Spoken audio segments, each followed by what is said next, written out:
एक भाई ने अपनी बहन के लिए जो किया आपके दिल को छू जाएगा।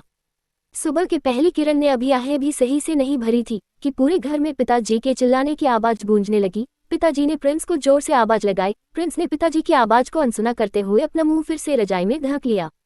पिताजी ने फिर एक बार चिल्लाकर प्रिंस को आवाज लगाई। आवाज के चिल्लाने में इस बार गुस्सा साफ झलक रहा था। प्रिंस ने मौके की नजाकत को समझते हुए झटपट रजाई को साइड कर पिताजी की तरफ दौड़ लगा दी। पिताजी के पास आकर प्रिंस पूछता है, क्या बात है पिताजी?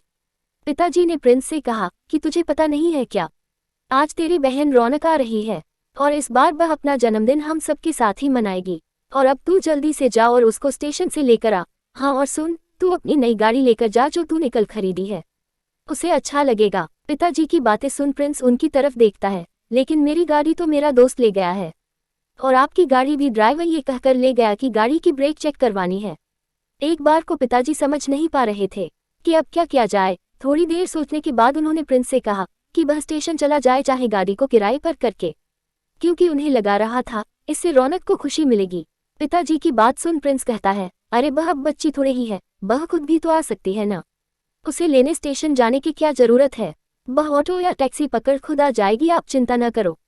प्रिंस की बात सुन पिताजी उसकी तरफ देखते हैं और कहते हैं, तुझे शर्म तो आ नहीं रही होगी? ऐसा कहते हुए घर में दो गाड़ियां होते हुए भी घर की बच्ची ऑटो में आएगी। अब पिताजी की बात सुन प्रिंस के पास कोई जवाब नहीं था, लेकिन वह फिर भी पिताजी से न जाने के लिए कहना चाहता था, तो इसलिए उसने कहा, ठीक है आप जाओ, मुझे बहुत काम है, मैं जा नहीं सकता।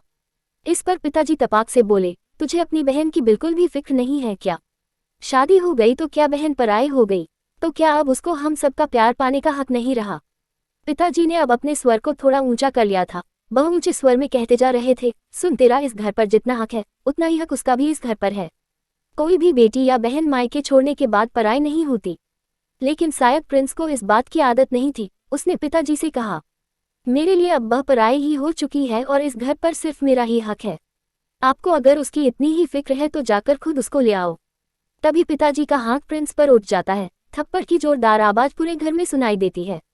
थप्पड़ की आवाज और पहले से बाप बेटे की बहस को सुन रही प्रिंस की मां दौड़कर दोनों के बीच आ जाती है। प्रिंस की मां पिताजी कहती है, आप कुछ तो शर्म करो, ऐसे कौन अपने जवान बेटे पर हाथ उठाता है भला? मां के सवाल पर पिताजी का जवाब तैयार था, तुमने सुना नहीं इसने क्या बोला? अपनी बहन को पराया कहता है।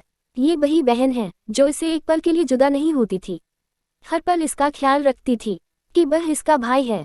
क्या नहीं किया उसने इसके लिए, यहाँ तक कि अपनी पॉकेट मनी से इसके लिए सामान खरीदती थी, क्योंकि यह उसका भाई था। विदाई के समय हमसे ज्यादा इसे लिपट कर रोई कि वह अपने जान से प्यारे भाई से दूर जा रही है, और इसने एक पल में उसको पराया कह दिया।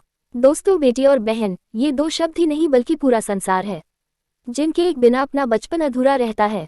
लेकिन शादी के बाद वही किसी की पत्नी तो किसी की भाभी और किसी की बहू बनकर रह जाती है, और हम उसको खुद से दूर करते चले जाते हैं।